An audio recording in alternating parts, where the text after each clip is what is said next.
Bem-vindos a mais um vídeo. Hoje vamos conversar então sobre essa famosa distopia Fahrenheit 451 do escritor americano Ray Bradbury. E a vida do próprio escritor já é bastante interessante, acho que temos alguns tópicos legais para levantar no vídeo de hoje. Devo dizer que a gente leu esse livro no Ethoslight, nossa turma de curtos e profundos lá no Clube Ethos, e para mim foi uma releitura de Fahrenheit 451. Eu li pela primeira vez, acredito que no final de 2020 ou 2021. E eu não tinha gostado muito do livro. Agora eu percebo bem, assim, depois de ter um pouquinho mais de bagagem literária, o motivo de eu não gostar muito. É uma questão de gosto pessoal mesmo. Mas a releitura, claro, fez o livro crescer muito para mim, especialmente nas críticas colocadas aqui pelo autor e também pelo universo que ele criou, que de certa forma é bastante parecido, sim, em vários aspectos, com a nossa realidade. Bom, o livro foi publicado pela primeira vez em 1953, então é um livro, assim, que não previu tanta coisa assim, porque o plot principal, né, o ponto principal da obra é a queima de livros, só que num aspecto bem diferente, assim, do que o próprio escritor vivenciou, mas ele assistiu às queimas de livros em muitas ditaduras naquela época, né? A gente está falando de um período que já é posterior à Segunda Guerra Mundial, posterior ao Estado totalitário da Alemanha, como a gente já sabe, né? Que não dá para citar muito nome por aqui, e também ao stalinismo. Enfim, o escritor, ele vivenciou algumas coisas que ele pôde observar também nesse aspecto. Só que o que ele constrói aqui em Fahrenheit 451 é uma sociedade que, inicialmente, ela deixou de ler por vontade própria. Então, aqui, o nosso personagem principal é o Guy Montag. Ele é um bombeiro e a atual função do bombeiro no mundo é queimar livros. Só que essa queima de livros não é algo tão necessário assim, porque as pessoas elas não buscam mais ler e elas não têm mais interesse em ler, especialmente porque as coisas se tornaram tão rápidas, tão explosivas, que as pessoas querem tudo de uma forma muito resumida e muito rápida. E nisso ele acertou muito bem, né? Eu até brinquei com o pessoal da leitura, assim, que parece que ele previu o Twitter, digamos.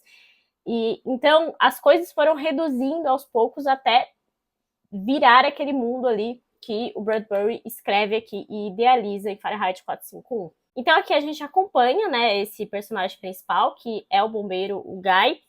E o Guy, ele vive a vida dele, ele tem a esposa dele, parece que não tem nenhum tipo de ocupação, e ela fica o dia inteiro assistindo a várias telas, assim, na casa dela.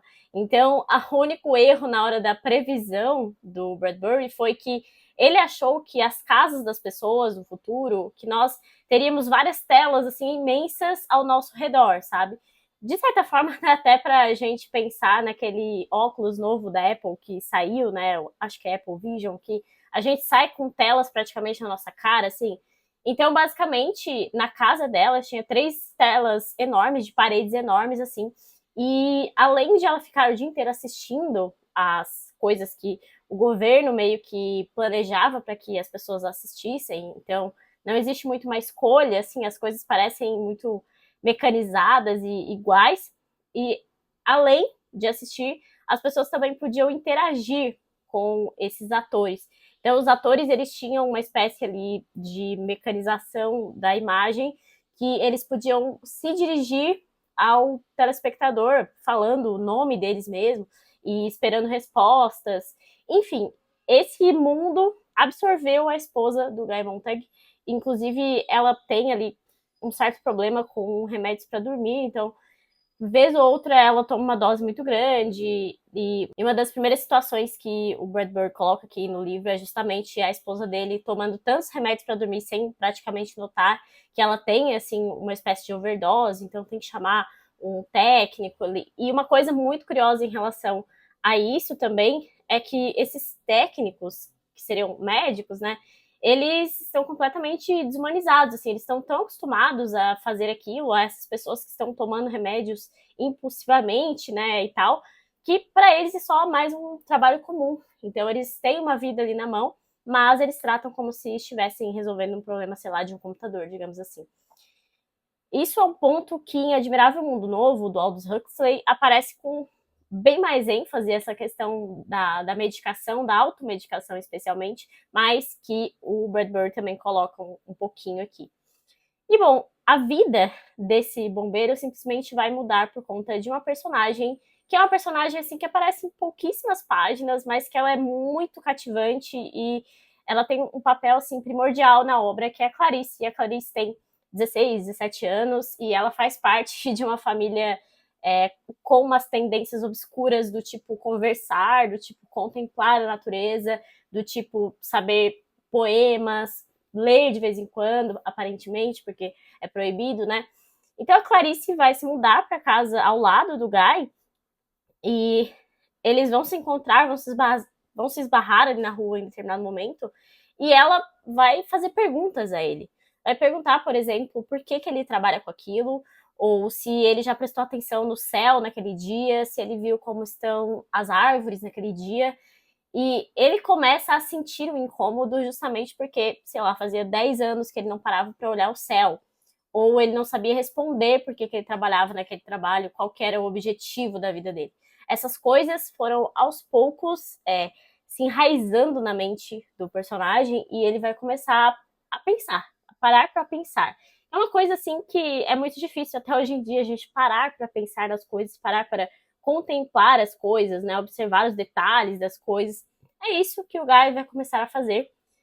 Pouco tempo depois, assim, a menina vai sumir. Aparentemente ela faleceu. Só que aí, a partir disso, o Guy já teve uma transformação e ele vai começar a confrontar o chefe dele em determinados momentos, assim, fazer questionamentos. E ele se sente até meio doente, assim, de não querer ir para o trabalho, porque ele começa a perceber quão ruim é aquilo que ele está fazendo e quão nefasto é. E outros dois pontos bem importantes aqui para a gente entender esse mundo e essa mudança do Guy é que também, já no começo do livro, aparece um momento específico em que o Guy e a equipe ali de bombeiros vão queimar uma casa cheia de livros com uma senhorinha assim, e a senhorinha simplesmente se recusa a sair de dentro da casa, é como se ela já fizesse parte daquilo e ela não conseguisse largar os livros dela. Então ela vai ser queimada viva e isso é uma coisa que vai impactar muito o Guy Montag. Ele fica transtornado com aquilo que foi feito simplesmente por conta de livros, assim, parece algo tão frívolo, né, simplesmente queimar uma pessoa viva por conta disso. Isso também é um ponto que vai trazer uma mudança. E outra coisa do universo que o escritor criou aqui é o fato daquele governo, daquela região, que não fica muito claro exatamente do que se trata, que tipo de governo, o tamanho desse governo, mas fato é que está em constante guerra. Isso é uma coisa que o George Orwell vai montar muito bem em 1984, nessa necessidade de estar em guerra o tempo inteiro, justamente para justificar estados de exceção. E bom, esse é um breve resumo sobre o início aqui do livro, né? Então não quero dar tantos detalhes para que vocês sintam realmente a vontade de ler o livro, porque é um livro bem curtinho, você lê muito rápido e ele vai te trazer reflexões muito relevantes. E eu acho que de todas as distopias, ainda esse livro é um dos poucos mais otimistas, assim, porque quando a gente lê essas distopias parece que não tem para onde correr. E aqui o Ray Bradbury meio que deixa assim subentendido que a gente tem para onde correr, que é justamente para a literatura, para os livros. E assim, a principal forma de dissidência aqui das pessoas que têm algum contato com literatura, e é interessante porque às vezes são antigos professores ou antigos religiosos, essas pessoas que acabam não tendo mais onde se encaixar nessa sociedade sem livros, elas começam a decorar livros. Então, elas começam a memorizar textos e é como se cada um desses dissidentes se tornasse o próprio livro. Então, por exemplo, a pessoa que decorou o Apocalipse, um livro da Bíblia, ela meio que é identificada mesmo como o Apocalipse porque está dentro da cabeça dela. Isso é interessante para a gente refletir que os livros não são apenas esses objetos para ficar na estante, objetos com palavras escritas, né? Os livros, eles têm esse poder de transformar o ser humano e tudo aquilo que a gente absorve de um livro, aquilo que a gente aprende de um livro, vai ficar conosco de alguma forma. Talvez a gente precise empreender um esforço maior para absorver algumas coisas, talvez alguns livros vão ficar mais em algumas pessoas do que em outras, mas fato é que a gente tem isso de memorizar algum trecho, memorizar alguma página, pensar muito em algum assunto de um livro, justamente porque o livro tem essa grande função, que é edificar o ser humano, mudar o ser humano, né? Não apenas ser esse objeto de decoração ou esse objeto mesmo que leva palavras para outros lugares, outras pessoas. ele é um objeto de transformação.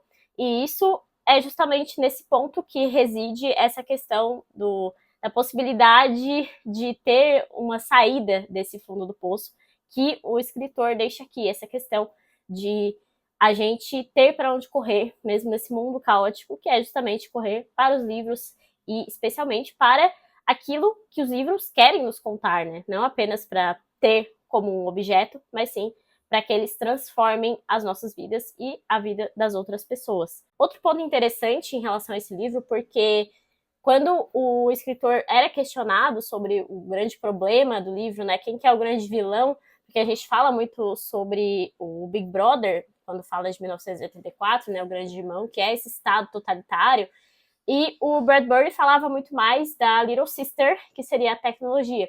Então aqui a gente tem sim um governo totalitário que utiliza a tecnologia, inclusive, para repreender os seus cidadãos, mas quando a gente pensa, inclusive, no nosso contexto, né, a tecnologia ela se torna essa prisão que não é compulsória, né? Nós buscamos livremente essas prisões quando a gente fica muito tempo ligado à tecnologia, ligado na internet, ligado em redes sociais e especialmente em coisas que não têm relevância nenhuma para nós, não tem importância nenhuma para nós, é simplesmente um tempo que a gente está gastando inutilmente, assim, para ser bem sincero. Inclusive, por conta disso, que o Ray Bradbury tinha uma resistência muito grande às tecnologias, então ele só deixou que o livro se tornasse um e-book em 2011. Ele vai falecer, eu acho que em 2012, ou um pouco mais para frente, não lembro exatamente, mas ele tinha essa resistência muito grande à tecnologia porque ele considerava algo muito nocivo. Então, ainda que um livro em formato digital, né, então existem 1000 pontos positivos da gente falar em livro em formato digital, é uma coisa que vai democratizar também os livros, mas nada vai substituir esse livro físico que a gente pode sentar e desligar o mundo ao nosso redor e simplesmente ficar naquilo ali, né? E isso acho que a gente até comentou um pouco sobre em algumas outras resenhas aqui no canal, como o livro do Alberto Mangel, O Leitor como Metáfora, e também sobre Aqueles que Queimam Livros, do George Steiner, essa importância mesmo do livro físico, né, que é algo também que vale o debate. Mas tem outro ponto que me chama muita atenção aqui na obra, não só na obra, na verdade, no pós-obra, porque tem um texto final aqui, pelo menos na minha edição, que é essa edição mais baratinha mesmo, mais simples, da Biblioteca Azul. Ele tem um texto que ele vai refletir sobre existirem pessoas que estão buscando queimar livros, só que sem fósforo, sem pólvora, de um jeito diferente, que é com o cancelamento, com a censura. Então ele vai bater nesses pontos também. E eu acho que é muito relevante a gente discutir esse assunto e discutir alguns trechos aqui dos textos e da obra. Ele fala aqui que existe mais de uma maneira de queimar um livro e o mundo está cheio de pessoas carregando fósforos acesos. Cada minoria, seja ela batista, unitarista, irlandesa, italiana, octogenária, zen budista, sionista, adventista, feminista, republicana, homossexual, do evangelho quadrangular, cada uma dessas tem a vontade, o direito e o dever de esparramar o querosene e acender o pavio. Cada editor estúpido que se considera fonte de toda a literatura insossa como um mingau sem gosto, lustra sua guilhotina e mira a nuca de qualquer autor que ouse falar mais alto que um sussurro ou escrever mais que uma rima de jardim de infância. E tem um trecho do livro que vai refletir muito essa opinião realmente do escritor, em que o chefe do Montag vai falar para ele sobre isso justamente. Os negros não gostam de Little Black Samuel, Camille. Os brancos não se sentem bem em relação à cabana do pai Tomás, Camille. Alguém escreveu um livro sobre o fumo e o câncer de pulmão? As pessoas que fumam lamentam? Queimemos o livro. Serenidade, Montag. Paz, Montag. Leve sua briga lá para fora. Melhor ainda para o incinerador. Os enterros são tristes e pagãos, elimine-os também. 5 minutos depois que uma pessoa morreu, ela está a caminho do grande crematório, os incineradores atendidos por helicópteros em todo o país. 10 minutos depois da morte, um homem é um grão de poeira negra. Não vamos ficar arengando os in memoriam para os indivíduos. Esqueçam-os, queime tudo, queime tudo. O fogo é luminoso e o fogo é limpo. Então aqui não é só livro, né? É a memória da pessoa, tudo que a pessoa construiu. Essa ideia realmente de voltar ao pó, mas não deixar absolutamente nada em terra, para passar para as outras pessoas. E a questão da família é óbvio que sempre vai acabar sendo mencionada nesse tipo de livro. Então aqui, por exemplo, quando uma das personagens está conversando ali com a esposa do Montag, o Montag até está tentando tirar alguma coisa de bom dessas pessoas, dessas vizinhas ali deles, e ele vai falar sobre os 10 abortos que ela fez e como os filhos estão no colégio e passam 9 dias seguidos lá e tem um dia de férias em casa. Então, essa ausência de apego com a família, a ausência de educação em casa também, está sempre nesses livros, porque é claro que aí a gente não pode deixar de ter algum tipo de discussão política, porque a destruição dessas instituições realmente é um dos focos para que esses estados totalitários possam ser instituídos. E isso está também posto aqui, mais ou menos nas entrelinhas, não de uma forma tão clara, né? Mas está posto aqui em Fahrenheit 451. E para conversar um pouco ainda sobre a minha opinião pessoal e por que eu não gosto tanto assim desse livro, no aspecto de gosto pessoal mesmo, né, da forma com que ele é construído, é simplesmente porque a narrativa do escritor é muito explosiva, digamos assim, com o perdão do trocadilho aqui com o tema do livro, mas ele faz essa modificação de cenas e de acontecimentos de uma forma muitíssimo rápida. E tem muita gente que adora esse tipo de livro, né? Eu gosto de livros um pouco mais descritivos, um pouco mais lentos, e isso é uma coisa total pessoal minha, mas eu vi que isso funciona muitíssimo melhor quando o Bradbury escreve contos. E ele era um contista, assim, de mão cheia, né? Muito famoso pelos contos. E eu adquiri, depois de ler esse livro, essa coletânea aqui, que se chama Prazer em Queimar. E essa coletânea, basicamente, tem textos que foram anteriores ou posteriores ao Fahrenheit 451, com temas relevantes ou parecidos, né, com o livro. Então, ele tem aqui, basicamente, todo o percurso do autor para criar esses personagens e criar esse enredo que está aqui na sua narrativa maior. E os contos deles são assim, incríveis. Eu li poucos ainda, de alguns, especialmente os que são citados como precursores da obra mesmo. Mas me chamou a atenção que esse estilo, assim, de ser bastante abrupto na sua narrativa funciona muito melhor, pelo menos na minha opinião, na minha percepção, nos contos do escritor. Mas, enfim, é o tipo de livro que a gente precisa ter na nossa lista de livros lidos, né? Especialmente porque eu acho que todo leitor ou toda pessoa que tem o mínimo de interesse aqui por esse tipo de obra vai acabar esbarrando em livros que falam sobre livros, em livros que tratam sobre a literatura, sobre o prazer da leitura.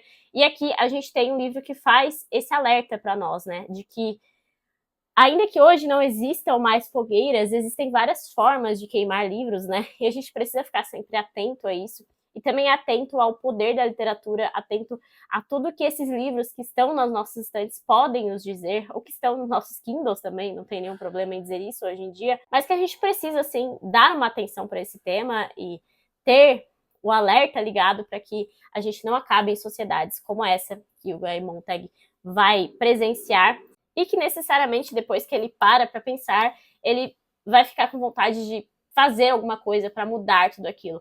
Então hoje a gente ainda tem a possibilidade de mudar tudo isso e acho que está em nossas mãos e na nossa possibilidade, assim, de recorrer aos livros, recorrer à literatura para isso. É isso, espero que vocês tenham gostado aqui da resenha de hoje. Recomendo muitíssimo a leitura de Fahrenheit 451 e também dos contos do Bradbury. Tenho certeza que lerei mais coisas desse escritor por aqui, porque ele é muito fascinante, assim, ele era um escritor autodidata, então ele só estudou ali até o ensino fundamental, ele vivia em biblioteca, ele se casou cedo ali com a esposa que vai acompanhar ele pro resto da vida e que vai ajudar muito ele também nos seus livros, nos seus escritos. Ele adorava gatos. Então, assim, a figura dele é muito interessante. Eu já gostei demais, assim, de estudar um pouco mais sobre a figura dele, além, claro, dessas obras que eu mencionei para vocês, que eu já fiz a leitura aqui e que eu recomendo muitíssimo. Se vocês gostaram aqui desse vídeo, deixe uma curtida, deixe os comentários, lembre-se de se inscrever no canal, que isso me ajuda bastante. Também tem o botão de Seja Membro aqui embaixo para você ter acesso a materiais exclusivos dos membros do canal. E é isso, até o próximo vídeo.